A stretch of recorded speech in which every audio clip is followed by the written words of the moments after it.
Time to play the game!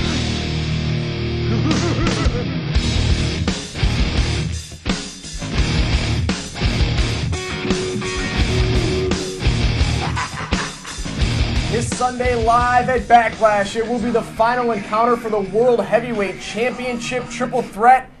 The World Heavyweight Champion, Chris Benoit, takes on the Heartbreak Kid, Shawn Michaels, and our special guest here today, the Game, Triple H. Triple H, welcome here to Byte This. Look on that. Look on the screen. Golf clap. That's pretty good. Not bad lighting here either. Man. No, look at that. Yeah, that's not bad. Jesus. Dr. Tom, welcome back to Byte This. Thank you very much. Welcome, Triple H, to Byte Thanks, This. Dr. Tom. Anytime. Feel free to knock the living hell out of Josh anytime you want, man. I think the phones are already blowing up. Give us a call, 888-LIVE-WWE. We got a great show here for you all. Draws will be calling in, giving us his picks on Backlash. Randy Orton will be calling in. And, of course, we have the Game, Triple H. Are you prepared for Sunday? Final encounter, triple threat. What's going to go down? No, Josh. Actually, I've not prepared at all. I've been eating Twinkies and just laying around on the couch, and I'm pretty much going to try to go out and stink the joint out this Sunday on at Backlash. We have pizza here if you want some. You can. Yeah, no, that's good. I'm actually kind of full right now. I just ate some hot dogs. Yeah, very good. Let me ask you a question about this final encounter coming up in Edmonton, Alberta, Canada. Obviously, Chris Benoit has been said to have the hometown advantage. It's nothing, I think, new to you to go in against somebody who might claim to have an advantage, but this Sunday in Edmonton, it seems like you're going to have to prove it all over again, and I don't want to say this about Shawn Michaels as well, but we know all the history of Canadian fans and Shawn Michaels. So, well, listen, somebody's always got the advantage when they're going in the ring against me, right? Hey, Phil, shut up in the other room. I can hear you talking. Jeez, trying to talk in here. Yeah. Somebody's always got the advantage going in against me in the ring. That's what they're always saying. But somehow I always come out on top, right? Although I do have to admit this time, I just heard earlier today that it is snowing in Edmonton. Oh. And as if I didn't like going to Canada enough already, now it's snowing there. So I'm really not looking forward to going. But it's an opportunity to get the title back, and I'll come back to the U.S. with it where it's warmer. Any chance of another Montreal incident happening in Edmonton this week? Well, it just depends on the Canadianism of the people that are in the ring. If somebody wants to go too Canadian, then you do what you got to do. Let's go to the phones now, and here kicking in his. Why don't we go to the phones? All right, here with his 2 cents is Draws. What's up, Draws? What's up, guys? How's it going? Good. Draws, listen, we want to get your picks for Backlash, and every pay-per-view you seem to pick against our special guest here today.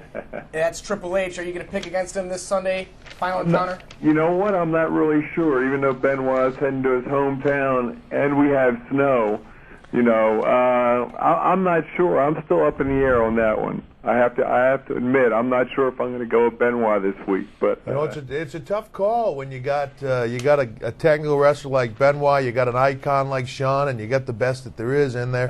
It's a tough call. Who do you pick, right? It's very true. The only thing is he's in his hometown, but then again, like you said, with you three guys, the three superstars, it's a hard pick. Benoit has the belt, but can he hold on to it? So I'm going to have to leave that up until tomorrow when I figure out my picks. There you go. My pick is Triple H. Go figure. Before he even came in here, that was my pick. Before I hit him again. Right. One of our guests later will be Randy Orton. He takes on Mick Foley, no holds barred for the Intercontinental title. Josh, who are you going with in that one? Ooh, man. Well, let me just stop you right there, Josh. I think it's not going to be Mick Foley Randy's going to be facing. Cactus Jack. Yeah, Draws, how you doing this week? I'm hanging, Doc. How you doing? Outstanding. Glad to be back. But Josh made a little technical mistake there. Randy will be facing Cactus Jack this Sunday for the Intercontinental Championship, and I gotta get your thoughts on this because Mick and Cactus have really turned out to be two different people, it seems. Ooh, you know what? I think he'd be much better off, as we saw, before with him wrestling Mick. But Cactus Jack, I don't see Randy coming out of this unscathed. I don't know, though. With this type of match, he's definitely going to be bloody, battered, and bruised. But I'm definitely going to go with Cactus. But Randy's going to give him a run for his money. this, I think, is going to be a whole new element for him. I mean, well, I guess it would be for anybody going against Cactus in this type of match. It's totally different, having been there before. Going up against Mick Foley is kind of like wrestling a big Muppet. Oh, geez. Mick Foley's a little bit chubbier, in case anybody hasn't noticed, than Cactus Jack is. It's kind of like wrestling Fozzie Bear from the Muppets. Wrestling Cactus Jack is a whole lot different. Cactus Jack is way more svelte. He's a lot trimmer in through the middle and in the behind area. And he has a penchant for using large, pointy, metallic objects, which is never good. But you got to understand something. Randy Orton is a consummate athlete. He's one of the top pros in this business. And Randy Orton is going to drop Mick Foley, Cactus Jack, Dude Love, Mankind right on top of his nappy-haired head and get the 1, 2, 3. He's going to walk out of the ring the Intercontinental Champion and one of the top guys in Evolution. That's just the way it is. For somebody who's actually had his hands on Mick's Barbie, easy. Let's the barbed wire. I never actually called it Barbie at the time that I was fondling it. Yeah, exactly. Is there any bit of advice you want to give Randy on air about how to avoid being knocked in the head? You can make me hold your bat, but you can't make me call it cute little names. Thank you very much, my friend. Okay, good. Yes. Well, Draws, go ahead. My advice to Randy Orton would be don't get hit with the barbed wire.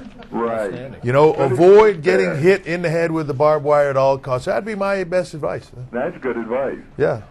That's why I'm the game, Jack. Hey, I agree. Very good. That's great advice. Also, another match at Backlash. Like Chris Jericho takes on Christian and Trish Stratus. Draws, your thoughts on this one, the handicap match? Well, I'm going to go with Jericho on this one, but as we see, he is facing the creepy little bastard and also the doggy. But I'm hoping for Jericho to pull this one out. But I'm looking forward to see what happens with Trish and Jericho once they're together in the ring. And I'd like to see her smacked around a little bit in different areas. But I'd like to see Jericho come out on top here. Very cool. Hunter, anything to add to this match? No, I really don't. I think Chris Jericho's going to have his hands full. I don't know about you, but... I think Jericho will have his hands full, but I really think the bottom line is Christian will have his hands full. You know what I'm saying? Thank you very much. And that's really all that matters. Yeah, right. All right, Josh, we're going to let the fans read the rest of your picks on WWE.com. That'll be up tomorrow, correct? Yes, it will. Hold on 1 second. There's an email on here that wants me to kick you, but this is a small space, so I'm just going to punch you. There you go. Very nice. It was Very great to have cool. Willie in here last week. Hey, Draws, very good to hear from you again. Happy belated birthday, and Happy birthday, Draws. Thank you, guys. Stay healthy. I definitely will. Hey, Hunter, best of luck, man. You take care out there. Thanks, buddy. Take care of yourself, man. All right, guys. Be good. All right. Triple A, See you, Josh. if I could, just real quick. Because Want me to punch him again? Yeah, please. No, that's okay. We'll wait. There's another match on here that I'm sure you'll be watching as you will probably the entire card, but Shelton Benjamin taking on Ric Flair. Yeah. Give us a little of your insight about Shelton Benjamin, if you Shelton will. Benjamin owns a pinfall victory over Triple H. Oh, there you go. One more Good. punch for you there, kid. Shelton Benjamin's playing like this big craps game, right? He keeps rolling the dice and he keeps coming up a winner, but his luck's about to run out. He's going up against a 16-time world champion, the greatest wrestler in the history of our business, the Nature Boy Ric Flair. His luck is about to run out. Shelton Benjamin has been on this roller coaster ride, headed to the top of the mountain, and he's about to come crashing down off the other side. Bottom line. Yeah, I don't think there's anything else you could add to that. Nope, it all goes down Sunday at Backlash, and now we have a surprise. Full screenshot. A surprise call-in, as we sometimes do here on Byte This. My arm's going to be sore when I get home. Maybe you'll have a delt on that side. now- A little swelling very nice. over Now calling up here, ladies and gentlemen, please welcome William Regal. Mr. Regal. Hello. there. William, Hello. how are you, my good friend? Good. How are you? I'm good. But Mr. Regal, I just want to mention, this is Dr. Tom, by the way. I want to mention that when you were asked how you were a few weeks ago and you said lower than a whore's drawers, I thought that was a very, very apt description. Actually, I said had more ups and downs than a hose. Oh, ups and downs in a whore's drawers. Oh, Yes. yeah. Who am I to take it from a window licker like Eugene? Yeah. Hey, I believe that's got me in some trouble in England. Is that correct? Who cares? No, Troubles Trouble's our middle name, right? Yes. Sure. What kind of trouble can you get into England? The cops don't even have guns. Right. Well, you're right. How you doing physically these days? Wonderful. Yeah. Yes, fit as a butcher's dog. Mr. Regal, how does it feel to be back? I'm sorry? How does it feel to be back? Who on earth are you? It's me, Josh. Oh, Josh. Hello, Josh. How are you, sir? Like you said, who in the hell are you? It was wonderful, to be quite honest with you. Absolutely great. Just feels like I haven't been away at all. It's when I visited some shows in the last year, it's been very strange. You feel a bit out of place, but when I started back, it's just like I haven't been away. It's very nice. Well, I gotta say it's great. It's great to have you back, just from a standpoint of all the guys. You know, you're a important part to the locker room, and there's been a massive hole on Raw since you've been gone, and who better than William Regal than to plug that hole? Well, thank you. I am very well, quite known for plugging up holes. Yes. We heard that, as a matter of fact. We just watched the Benoit William Regal, or actually Steven Regal match from the Pillman 2000, and Benoit echoed the same sentiments about having you back, and now it's come full circle once again. But you're in a different capacity this time. You happen to be alongside Eugene. Yes. How do you feel about that? I was a little perturbed to start with, but I think it's going to be wonderful with the boy. You know, I mean, I can't say he's a quick learner, but we'll get there eventually. Okay, and Mr. Regal, this Sunday, of course, Triple H is in the final encounter of the triple threat match for the World Heavyweight Championship. Yes. Is it true that you consider Triple H one of your friends in this business? One of the few, yes. One of the only ones, to be honest with you. Oh, now, wait a minute. Come on. Well, one of the really real few friends. In fact, the only person when I was off that called me every week, and most people that I've known for some of them 20 years never once called or came round, or he was the only person that called me every week. Well, and vice versa. When I was out with my quad, Regal was one of the few guys that called me all the time and actually came to Birmingham and hung out with me now and then, and something I'll never forget. Well, you don't. You think you have lots of friends in this business, and you do have friends, but you actually close companions. You only ever make a few. I've got a few, and H is one of them, and Dave Taylor, and a few others. But that's about it. You don't make as many friends as you think. You soon find out when you're not there. You make a lot of acquaintances, not a lot of friends. Yes. Well, let's go with the phones now. This is Beth calling from Santa Ana, California. Beth, you're on the phone with William Regal, and Triple H is live in the studio. Good afternoon, gentlemen. How are you? Great. How are you? I'm doing fine. Mr. William Regal, I wanted to say thank you so much for coming back. And, Hunter, can you do me a favor, sweetheart? What's that? Can you flex those big muscles for me, baby? Sure. I thought you were going to ask me to punch Josh. I am going to ask you a question. I wish they bend over, but no. Bend over? What the hell are you? What are you talking about?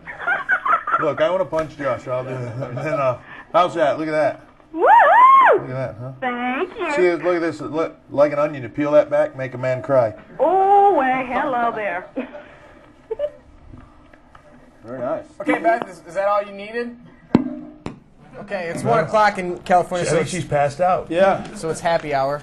Yeah. Mr. Regal, we hear that you as well are in the best shape of your life right now. Is that true? I think so, yeah. I truly feel that way, yeah. I mean, today I've done my... I saw him in the shower the other day after the show. I'd say he is. Well, yes, thank you. It's not that big, but you wouldn't like it on your nose for a wart, would you? How are your reptiles doing, Mr. Regal?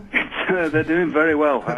Good. Speaking of I've had a little bit of time with them today. I've spent about an hour with them today, and they're wonderful. And I can say I feel absolutely fit as a fiddle. I've just done a load of Hindu squats and hill sprints today, and I feel great. I'm really working on the conditioning training, and that seems to suit me better than anything else, and I feel real good doing it. So. What are the chances of you possibly getting back in the ring as an active competitor anytime soon? I believe after the 4th of May I'm allowed to. I've been told to get back in the ring and train, but from after the 4th of May I've got to have one more test just because they took me off all these medications that I was on, and they just want to make sure that there's been no, medications do a lot of damage as well as good, and they make sure there's been no problems coming off them, which I haven't felt any problems, and there doesn't seem to be any, so after the 4th of May I can do whether I'm needed to or not, so. And are you ready to be back on the road full time? I already am, and yes. Whether he's ready or not, he already is. Yeah, I mean, I've just had a year off, you know. I mean, I've worked less than Father Christmas this year, you know, so it's been nice to be back again. Well, I think it's going to benefit not only you, and as Triple H said earlier, the Raw locker room, but I think having you by Eugene's side is going to really help elevate his game, so to speak, and add a new dimension to you on the same side. Well, you see, the thing that people haven't figured out about Eugene yet, although he doesn't seem, you know, the full shilling, he's very good at learning certain things, and so I think as soon as I get in the ring with him and start really hammering it home, I'm sure he'll become a wonderful wrestler. You know, you can't hold a conversation with a poor lad, but I think he'll be a great wrestler. Well, I think he will too, and you know, I want to make a point off. You'd mentioned the locker room with William Regal coming back. If some of the younger guys are smart, you know, William Regal is one of the guys that has the most experience of anybody in that locker room, and he's a great technician and a great teacher. And some of those guys should take advantage of that, and you know, go to William Regal and ask him to watch your matches and ask him for help, because he's great at what he does. Well, obviously, I think that's an issue we can talk about while we have you on the phone. Is about the younger guys coming up today and the way the business has changed, the way the style has changed. We've seen that with, of course, the matches that you and Shawn Michaels had a couple months back, the match you and Shelton Benjamin had. They become wrestling matches. And that's something that you, Mr. Regal, are very familiar with and can give back to the young guys in the locker room. And this is what I truly believe that the business is going to come back to. Both you guys, if you want to comment on that. How far, I mean, do you see the change happening even quicker than you thought?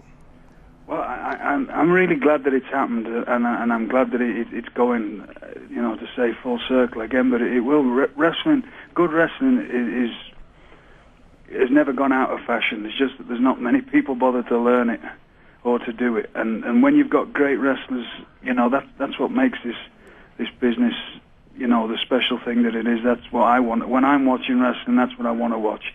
You know, I'm not interested in people who don't learn how to wrestle, because it just doesn't do it for me. You can be the greatest, you know, you have to be a good wrestler, whether you're the greatest brawler or whatever. All the real top guys in this business have always been able to wrestle. You know, the ones that I like anyway. So, you know, Ric Flairs and the Harley Races and the Jack Briscoes and the guys in England that I grew up, you know, idolizing, that they're all great wrestlers, and that's, you know, and Triple H is a you know, the real deal when it comes to that. You know, I mean, we trained together a long time ago, and that you know, he understands all that, and that's what makes him so good. That's what makes Shawn Michaels so good. That's what makes Eddie Guerrero so good. That's what makes Chris Benoit so good, because they've all and taken the time to learn how to wrestle. You know, it's the major part of our business is learning how to wrestle. You know, and if you can't, you're only going to go so far. And if you're not willing to learn, and that's a shame that there's a lot of people that just don't seem to be all that interested in learning that, and I don't understand why. It seems to be a lot of the newer guys, the younger guys, they all come up and they're all willing to learn that. The last few years, they all really want to learn how to wrestle, but there's still a lot that could learn from that. And hopefully they'll take the hint and start learning some more. Yeah, no doubt about it. You want to jump on the phones again here, and we have Blake from Louisiana. Blake, go ahead. Hey, how's it going, guys? I wanted to know how your wrestling style had changed from your days of wrestling back when you used to wrestle in England in the circus and everything. Like, how did you have to evolve your style going into like the WCW and WWE to fit it to that style of wrestling? Well, I had. You know, it takes two to tangle in that ring. You know what I mean? And you can't just go in there and have one guy have you know, a ton of experience and a ton of knowledge and have the other guy not know anything. It's very difficult to do, and I think that's where it gets lost in the shuffle. But hopefully now we're back on track of getting guys to understand what's important in this business, and what's important in this business is not you know, fancy catchphrases and you know, having 20-inch arms. It's learning how to wrestle. Let me ask you something on that. Do you feel, since you've been out on the road and doing live events as well, do the fans react the way you expect them to react to good, solid wrestling? I agree with you guys that good, solid wrestling can be entertaining and well worth watching. Are you finding that same reaction when you go out on the road? Without a doubt. I think that,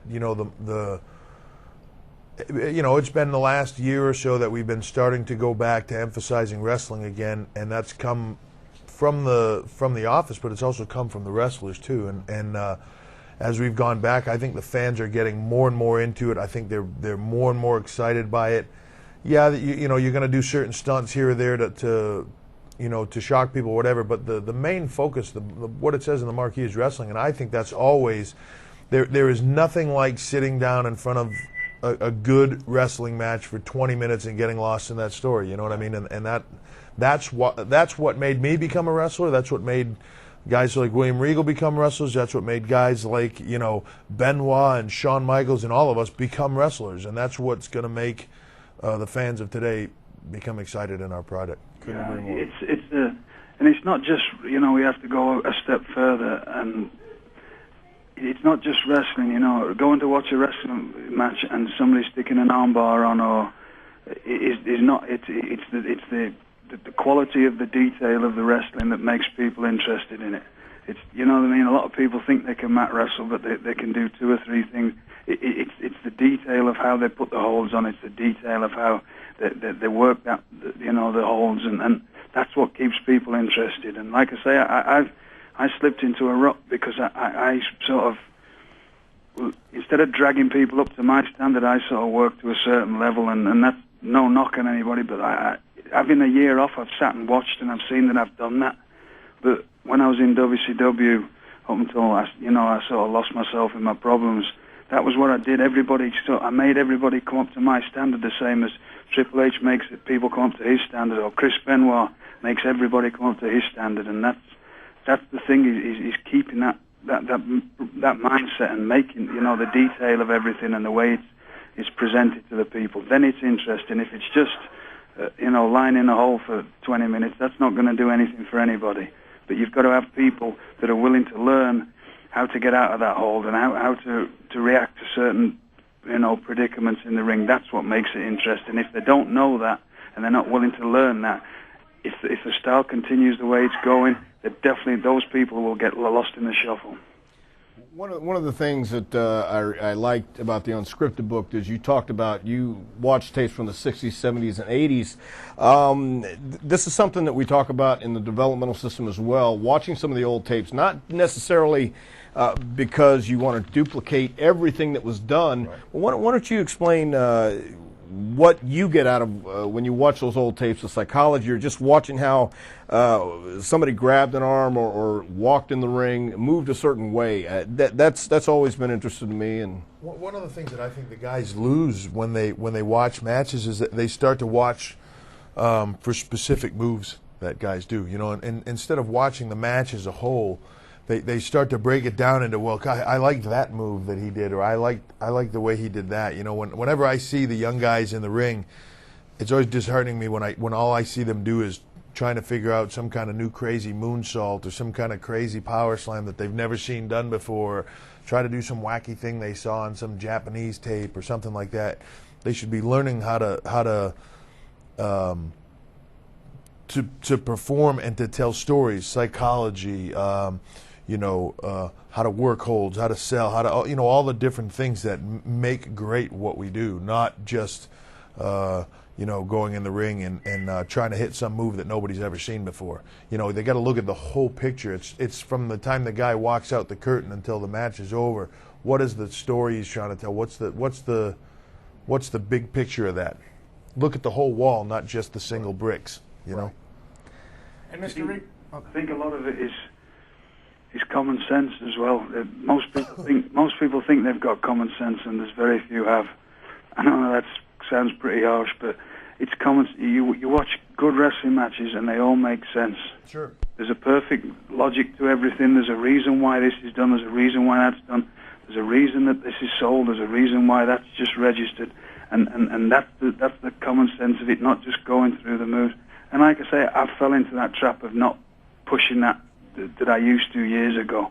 And so you just fall into it like on a level which is, I haven't done myself or anybody any favors by doing that. So, if I get the chance again, I'm going to go back to what I did the best, and that was dragging people to my level. And that makes better wrestlers, So, and the same with other people, they can drag me up because there's plenty of people I still, I admire and I watch and I learn, and I'm always the same stuff. I watch a lot of tapes and different things. But it is basically down to common sense, Somebody turns my arm that way, my body's going to go in a certain way. If you fight it and it looks awkward, and then it's very hard for people to understand it, that they don't understand. People understand a struggle and an effort in a fight, whether it be wrestling or a brawl. They don't understand a lot of, that they'll applaud and a lot of fancy moves, which believe me, I'm all for if they're done at the right time and the right place. That they can't understand that deep down because they've never done it. Most people don't understand it, but they understand because they've wrestled around with their friends, or they've had a punch in their mouth, or they understand the way the body reacts to it. Maybe it's a sixth sense that people don't really pick up on, but I watch fans and I watch the way they react to certain things. They may pop on certain things, but that's not what it's all about. It's drawing them in. We're putting on a live show for them there, and you've got to bring those people in and make them believe it why they're there, and that's the key. Hey, hold on, I got a cell phone call. Hello. Well, Mr. Regal, thank you very much for joining us here on Byte This. I know all of our fans in the WWE are excited to have you back and are looking forward to May 4th when you're back, perhaps maybe in the ring. Oh, man, can I listen? Let me look. Michael, can you not? Hey guys, Michael Hayes on the phone right now. Michael, there's a live show. Michael, come on. Michael. Yeah. Okay. There you go. Naves, Michael. Naves, thanks for calling. Jesus Christ. Michael Fabulous Firebirds. Yep. Him, Terry Gordon, Michael B.S. Haynes. Buddy Rogers, Jack Daniels. Buddy Rogers wants me to stop by and pick some up for him. Very good. Some coolers, too. And Mr. Regal, again, thank you very much for being here on Byte This. I know all the fans in the WWE are excited about seeing you back, and thanks again for joining us. Well, thank you. Okay. I'll see you all later. Take care, William. Oh, bye-bye. Good night. Triple H, we got lots of questions for you. With 2 whole pages full. Yeah. Before I get to those, on sale now everywhere is the new Raw magazine with Chris Benoit on the cover. As you can see, Dr. Tom, will you hold that up? Thank you. And the SmackDown magazine also has Chris Benoit and Eddie Guerrero on the cover. Hey, you know what I wanted to talk about while we're just on it real quick before you get to the questions is one of the things we talk about old tapes and stuff is WWE 24/7. Oh, very good. Is the channel or the programming, video on demand system that we're going to have, and that'll be awesome because that's going to be, the WWE owns libraries of WCW, NWA, a lot of that stuff, ECW, AWA, and all this stuff, and you can go back and watch stuff from the 60s, the 70s, the 80s, and you can see all that stuff, and that's going to be a huge deal. You'll be able to watch it whenever you want. It'll be constant, and I know I'm going to have it. I think that's the best part of being a wrestling fan these days because they'll watch matches such as you versus Shelton Benjamin, and then they'll go back and see a match with the Ricky Steamboat versus Ric Flair. Exactly. And then they can understand the passion and excitement that's being carried over by guys like you who also watch the same kind of thing and got that feeling. Right. And I know, like a lot of times some people that have never watched that will say, well, why would I want to watch something from that time frame or something? But it's the stuff that made people like me and Regal and Benoit, Shawn Michaels all want to become wrestlers. You want to become wrestlers. You know what I mean? And if we love it, then the fans are all going to love it. You know what I mean? So it's all the same. Like you said, a good story and a good wrestling match is timeless. Yeah. And I think that's what all that stuff is, and that's going to be. I can't wait.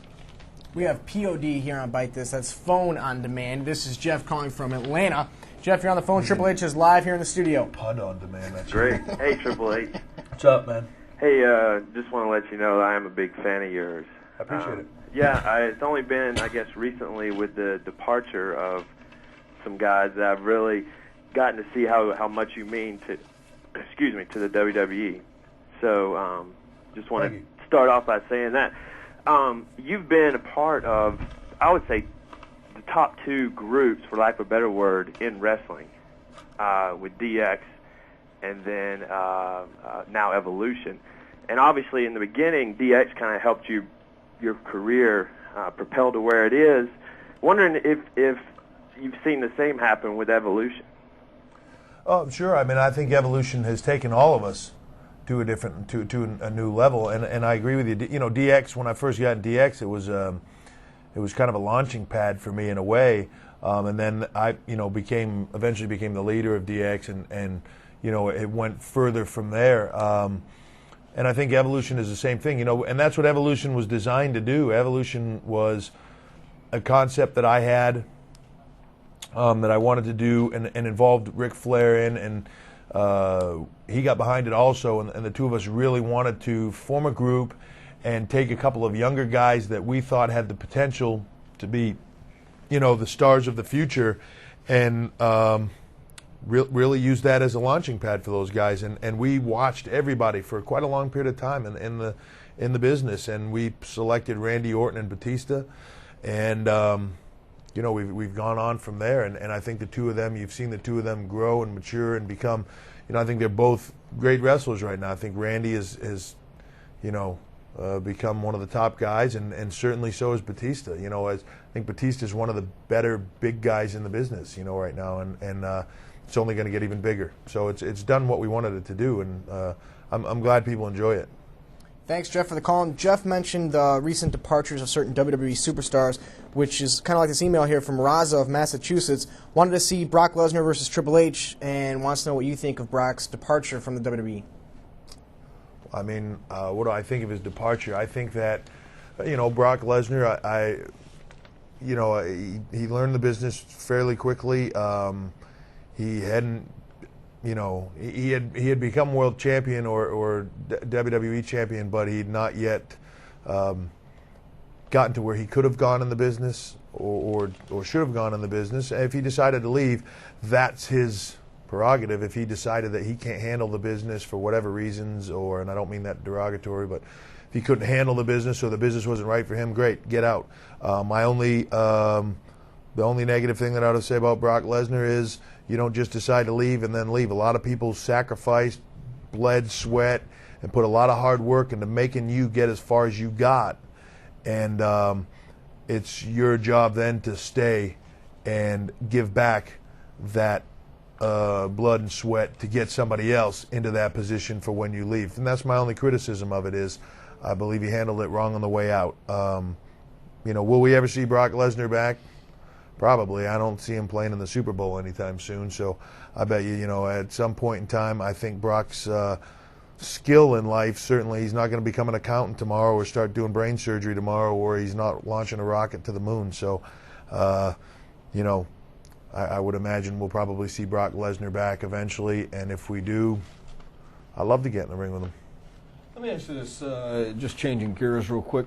How thick or how deep would you say the rivalry or competition is between Raw and SmackDown? It's pretty thick. Yeah. You know, it's funny is, you know, when we first did the split, you know, everybody was like no big deal or something like that, and now it's very competitive. You know, when the ratings are up on Raw, boy, everybody is, you know, putting down SmackDown. You know, if we do big money shows or whatever, it's, yeah, well, what's SmackDown doing? You know what I mean?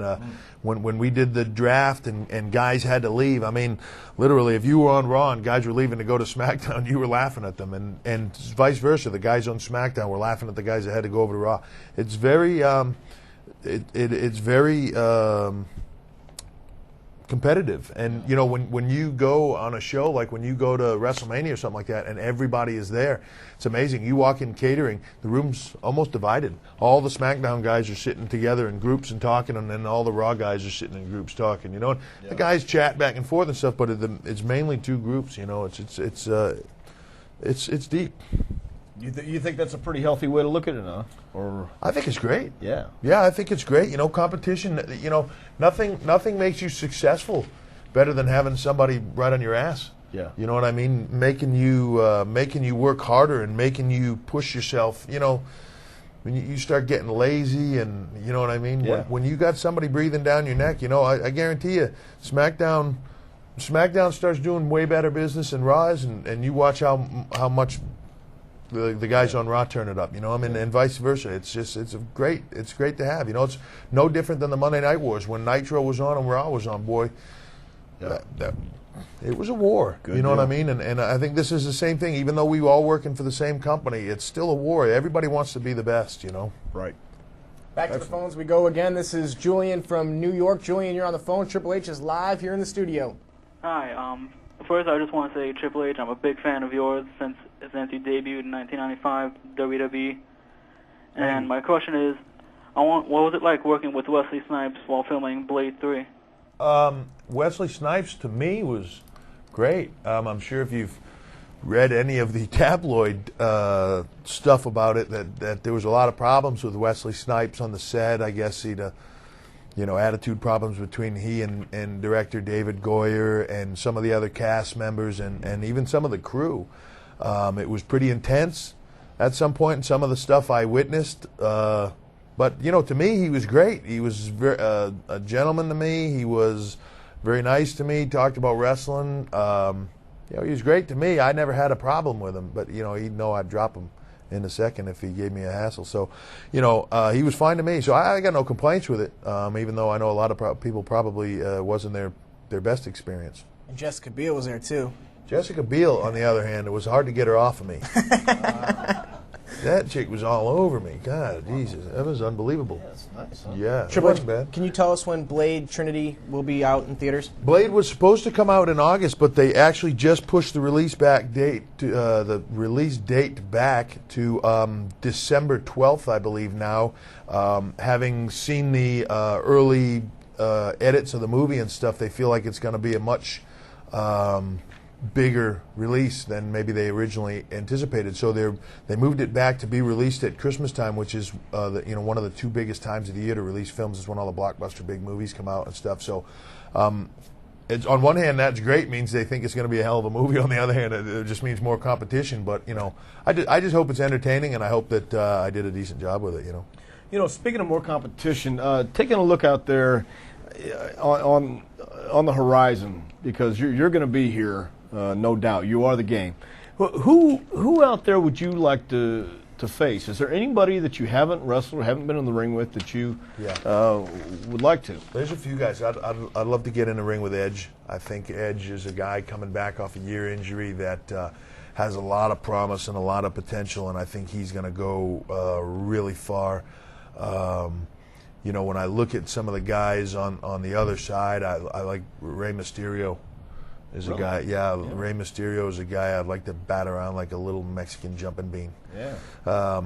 But there's a lot of guys in the business that I see up and coming guys. It's hard for me sometimes when I look at it. It's like most of the guys that if you said, pick a fantasy match for yourself, I've wrestled so many of the greats in the business from this era. But so when I look at it, like I either have to look at who's going to be the next huge guy, or then I look at it guys from the past, like I would love to have wrestled Harley or, Dory Jr. or Jack Briscoe or, guys like that, that would have been, those would have been the guys that I would love to have worked with. But, for now, I look at the guys that are up and coming and say, okay, what guys do I see coming up that I think like that's a guy I want to grab on and say, let's go, Right. How cool was it for you to induct Superstar in the Hall of Fame? That was awesome. Yeah. Yeah, the whole night was awesome. To anybody that has not seen the Hall of Fame from WrestleMania this year, I highly recommend the DVD, and that's not a merchandise plug. It's just if you're a fan of wrestling, it's just awesome. It's, the WWE showing respect to the past of our business, and to be up there on the same stage as guys that you grew up watching. I'm sitting next to Ric Flair, who's one of my best friends now, but is an idol of mine, and then I got another idol of mine sitting in front of me, Harley Race, and Greg Valentine's sitting there, a guy who I watched and loved his work. And then here's Superstar Billy Graham, who, as far as charisma and characters goes, like the biggest, of all time. Just so many guys that were up there that were just awesome, Ventura, and it was just an unbelievable night. And for me, as like I told Superstar, as excited as he was to get inducted in the Hall of Fame and to be out of the limelight for that long, and now to have an opportunity to be paid respect to, and that's an awesome thrill for those guys. But as big of a thrill as it was for Superstar, it was a big a thrill for me to induct him. And I know, that Rick felt the same way with Harley. I think Rick was more nervous,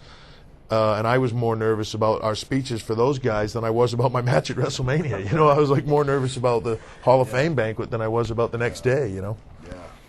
Well, back to the phones we go. This is Boom Boom from Miami. Boom Boom, you're on the phone with Triple H. Hi, Triple H. Boom Boom, why do they call you Boom Boom? Oh, because of my boobs. Oh, right, are they huge? Yeah, they are. All right. But I want to ask a question to you. We got to get one of those two-way camera things going on now. Yeah, right? Yeah. I wanted to ask you, is it true what they say about big noses? Guys with big noses have big penises? Well, big noses, big hands. I don't know if you've seen these catcher's mitts I got. Big feet, which they're not, it's the whole thing. It's a widescreen TV, sister, otherwise, and I'd take it out, but it's only so wide, you know what I mean? Okay, then. Thank you, Boom Boom, for the phone call. We now have our next guest calling us. This is Randy Orton. Josh is very embarrassed about any penis questions. Randy, welcome to Byte This. How you guys doing? And just for the record, I wear a size 15 shoe. Oh, very nice. Yes. Yeah, but you got a sock rolled up in the end of your boot. Oh, all right. Hey, no sock. What's up, kid? What's up? What's going on? Not much. How you guys doing? Well, we're doing okay. We're having a good time here in beautiful Stamford, Connecticut today. But this Sunday, it looks like you're going to have your hands full. We talked about Chris Jericho having his hands full earlier, but you're going to have to be facing Cactus Jack in a hardcore rules match, man. How are you feeling? Well, it's kind of hard to explain how I'm feeling right now. The last couple weeks since I've been aware, of what's going to happen at Backlash, it's been hard to sleep. It's been hard to eat. It's hard to stay focused right now, just because this is Mick's or Cactus Jack, whatever you want to call him. This is his kind of match. This is his thing. He practically wrote the rules, and there are no rules. That's the thing, So I got a lot to think about, but I am confident, that I will bring, everything there with me Backlash that I might need. I'm gonna have the mindset, that day. I'll be prepared mentally. It's just, who knows what can happen in that kind of situation. It's going to be a very very long day for me. Well, this is a match I'm sure that Triple H can speak on. It's one of those things that you're not going to get out of unscathed. It's one of those things that Mick's going to look to be opening up your head or opening up any part of your body, making sure that you bleed during this match as much as possible. And I know he's not going to take it easy on you. He's going to make you earn your money that night. Are you prepared to do that? Well, I'm prepared to do that, and I think anyone in this business, that's going to be faced with this kind of thing would have to say, that they signed up for it. They wanted to become a professional wrestler. This is just one of those things that, that I've never been involved in. Mick has. So I have a lot of disadvantages, but, as far as going through this match without, losing any blood, there's going to be blood loss. How do I know it's not over in a minute? How do I know we don't go an hour? I don't know. A bat, barbed wire, the thumbtacks, chairs, trash cans, all the metal, all the possibilities, you could get knocked out and that's done. You could lose a pint of blood or too much blood. I don't know how much you have to lose to pass out, but that could happen. There's just so many possibilities. So many things have been going on in my mind. It's really gonna be tough. For me personally, just to step in that ring, that the mindset, I'm just going to have to be very focused. And right now, I don't have that. But the next few days, trust me, when I say this, I'm definitely concentrating on that aspect. And you mentioned Triple H, going rounds with Cactus Jack. I watched the Rumble from 2000 and the Hell in a Cell with Mick and Hunter, and I've done my best to study up on Mick in all of his hardcore matches that I can, so I'm doing everything on my end to be prepared for Sunday. I think that the one thing that Randy just has to remember is all this, all this stuff that Cactus is going to do. He's going to bring in the barbed wire. He's going to do all this stuff, and he's going to try to hurt Randy. He's going to try to hurt him bad. But the one thing you got to do is you got to remember that when you come out of this match, this is the kind of match that can make a career, because it's the kind of match where people say, well, Randy Orton's a good wrestler, but how tough is he? How willing to go the distance is he? How much is he willing to hang it on the line? And this is the kind of thing that when Randy Orton lets it all hang out, and when Randy Orton puts it on the line, and Randy Orton takes every bit that Cactus Jack has in his kind of match, and then he still beats Cactus Jack, this is the kind of match that will make Randy Orton a household name. That's very well said, Hunter, and I appreciate the confidence you have in me, and I'm gonna do my best to impress and to make you and the rest of Evolution proud, and my father, of course. I know you will. We have an email here from Alex of Fairfax, Virginia. Wants to know, after you get done with Mick Foley, which legend's career would you like to kill next? Wow, that's a tricky question. I've been so involved with Mick. This last half a year. Especially. Stemming back from last June, as a matter of fact. I'm totally involved with him now, and that's what I'm concentrating on. As far as that question, I'm sorry, but I don't have an answer. I think the answer to that question, Randy, is it's not easy to answer because the question is wrong. When you get done with Mick Foley, you will no longer be the legend killer. You will now be the legend. This match will make you a legend. This match will make you all those things. You won't have to be a legend killer to prove yourself anymore. Now somebody will have to try to come after Randy Orton. No, I like that. I like the sound of that. Well, again, if you walk out of this match this Sunday, still the Intercontinental Champion, you're going to have the target even larger on your back than it already is right now. So you definitely have your work cut out for you, no doubt about it. That is definitely correct. And now we go to the phones. This is Josh from West Virginia. Josh, you're on the phone with Randy Orton, and Triple H is live in the studio. Yeah, I was wondering, Randy, what's it like to have the two greatest wrestlers of all time, Triple H and Ric Flair, to guide you through your wrestling career?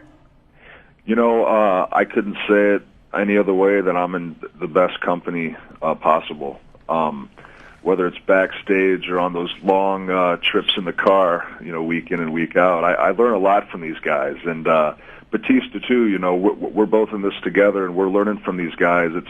It's like nothing else. When you're in this business and you have this opportunity, especially with these two men, people of this stature, that when you think of wrestling, you think of people like Ric Flair. You think of guys like Triple H. The best champions this business has ever seen.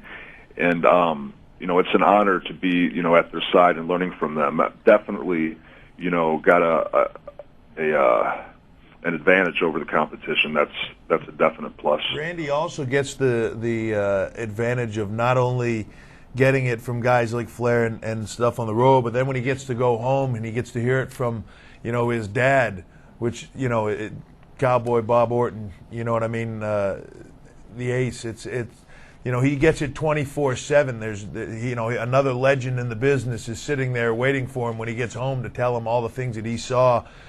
So Randy Orton is in a 24/7 learning environment, and that's just awesome. That's why Randy Orton is going to be one of the biggest stars, already is, and is going to continue to become a bigger and bigger star. Until eventually, when I retire, he'll be the biggest star in the business. Thank you, Hunter. You're right, and it's true. When I go home, my father's there, and the first thing he asks me, or the first thing he tells me, is what I did wrong. And then my biggest, the biggest thing for me to do is to go week by week and just try and correct those things and become as flawless as I can in the ring, which I'm far from, but I think I'm on the right track, definitely. Right. Well, no doubt about it. Let's continue on with the phones, and Daniela from Long Island, go ahead. You're on the phone with Randy Orton and Triple H. Hey, how's everyone doing? We're doing wonderful. How are you? I'm good. Along the lines of the legend, I wanted to know what other wrestling legends from the past would you have liked to go toe-to-toe with? Who was that question? Well, Triple H. Yeah, Triple H answered that question earlier. Go ahead, Randy. Oh, I'm sorry. Which legends would I like to go to from the past? Was that the question? Yes. Okay. My father tagged with Dick Slater. My father tagged with Don Morocco. These guys that I watched my father work with and perform with, Roddy Piper, guys like that, Tito Santana, Steamboat, all these guys I would love to work with, and for all kinds of reasons, not just because, of who they are, what they've done in the business, but because growing up, I was more on a personal level with them than anyone else, especially the fans, because a lot of times I'd be backstage and I'd see these guys. I remember JYD, Junkyard Dog, chasing me down the hallway with the broom going, get, it's just freaking me out, but I'll have that memory for the rest of my life, and a lot of people can't say that they've been in that kind of, situation with these guys, these legends that, bless his heart, he's not with us anymore, but I'll always have that memory. I wouldn't say it'd just be one man or one legend, it'd be everyone from my dad to Jake the Snake to the names that I listed, Greg Valentine. I mean, just the list would be endless. I'd like to work with everybody if I could, but if I could work with just one person, it would definitely be my father. All right, Daniela, thank you very much for the Daniela, question. you still there? No, we hang up on him as soon as they ask a question. That's really what Phil polite. does. Nice. That's what Phil does. That's nice. Oh, Daniela, you're still there on the phone? Yeah. Oh, tremendous. Oh, great information, Jeff. Well, that's what we normally do, Dr. Tom. We normally just hang up on people when they call. Daniela, what are you wearing? What am I wearing? Yeah. I'm actually pretty scrubbed out right now. Really? Could you make up something good? Rubbed out. No. I mean, you're on the phone. I mean, make it good. Randy's home alone. I'm in studio. Nothing happened here. I'm but actually sitting here naked on my couch. So see? Nice. Yeah. Yeah. Imagine that. Yeah. Well, size right. 15 feet Yeah. propped up, right? Just hanging off the couch His here. feet are blocking the TV. Anyway. Yeah. All Very right, good. Daniela. Just kind of went the other way on it. Daniela, Next caller. Daniela, take a shower and call us back. There you go. Hey, Randy, let me ask you this, because I know you guys have probably heard it. Well, I'm certain you guys have heard this, the comparison to Evolution and the Four Horsemen. Give me the difference between Evolution and the Horsemen. Randy or me? Well, let's start with Randy and we'll get you. All right. How's that? Well, I would first off say that, the original Four Horsemen compared to, Evolution right now, it's kind of like just a difference in time periods. Like, look back in the day, you have four guys that were running things, did whatever they want, basically took charge of whatever situation they wanted to take charge of. Then you fast forward to 2003, 2004, and here you have us. It's just kind of a...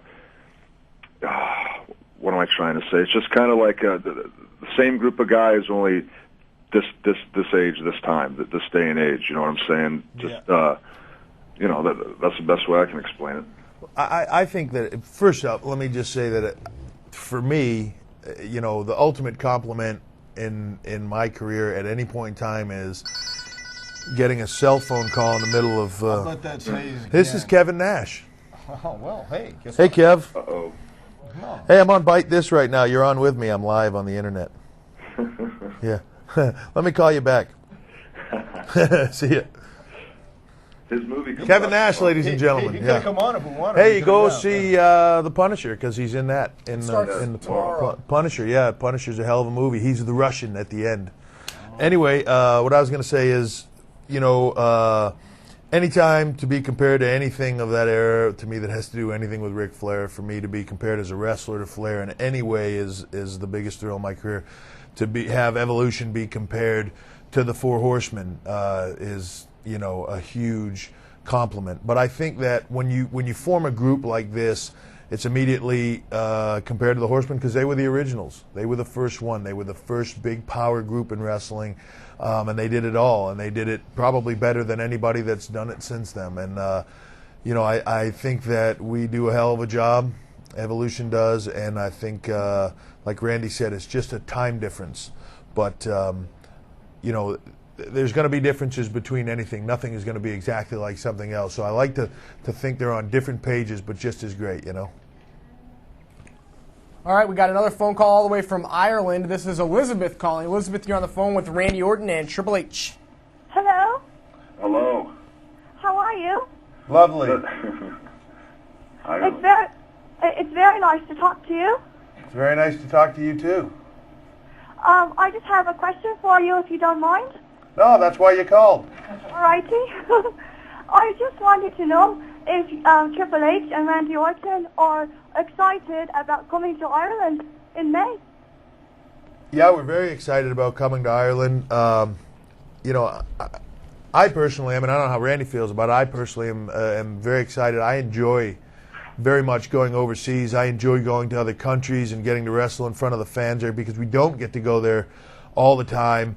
I enjoy the other cultures. I enjoy going there and like I said, traveling the world and getting to see fans that we don't get to see all the time. And usually they're so responsive that it's just awesome. Not that I dislike being in the U.S. because that's our home, obviously, but it's a thrill for us. And Ireland, can't wait to get back there. Yeah, the same here. I believe we're in Dublin for 2 nights, if I'm not mistaken. Yeah, back-to-back shows in Ireland, and it's the first time, I believe, in 10 years. Oh, is it? Yeah, then that, actually, I was going to say, I didn't know when the last time we were there, but as far as, like what you said, Hunter, the fans being so responsive, that's one of the most exciting things about going overseas, I think, for me, is the different kinds of responses you get from the fans.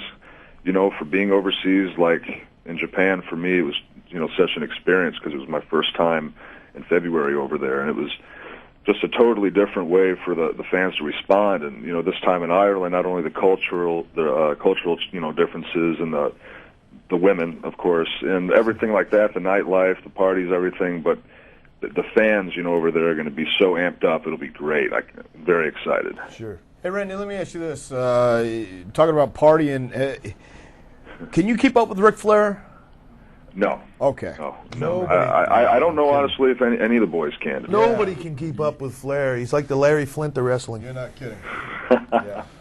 Okay. We'll find out Sunday night after Backlash if Randy Orton will be celebrating or not as he takes on Mick Foley, Cactus Jack in a hardcore match for the when Randy Orton defeats Mick Foley, Cactus Jack for the Intercontinental Championship. Randy, can you hear real well over the phone? I'm actually having trouble with some of you guys in and out. You hear the smacking sound? That's me punching Josh. Ow. Can you hear that? I do hear that. Yeah. Does he cut you off, or? I'm not going to be able to play PlayStation later if you keep hitting my arm. Yeah. Oh, jeez. Sure, there's other things you won't be able to do with it either. like put on that. Put on your mom's bra. That might be tough too. Actually, he's wearing that now. Well, listen, Randy, thank you very much for joining us here on. Tell me you're not sassing me. No, not at all. Tell me you're not. No, not at all. I will aim 5 inches up and knock you out. I think it's funny. Randy, thank you very much for being here. Best of luck Sunday at Backlash. No, I appreciate that. Thank you very much. Okay. Anything you guys want to say before? Well, thank you. Thank you, Judge. Way to end the show. There, No, we're not. We're not done. We're not done yet. No, Jesus. we got a little bit longer to go. Holy cow. Just a little. What? Nothing. Go ahead. All right, Randy, go back to being naked in front of the TV. All right. Okay. Thanks, Randy. Best of luck. Hey, watch out for Barbie. Give it a tug for Josh. Okay. See you later.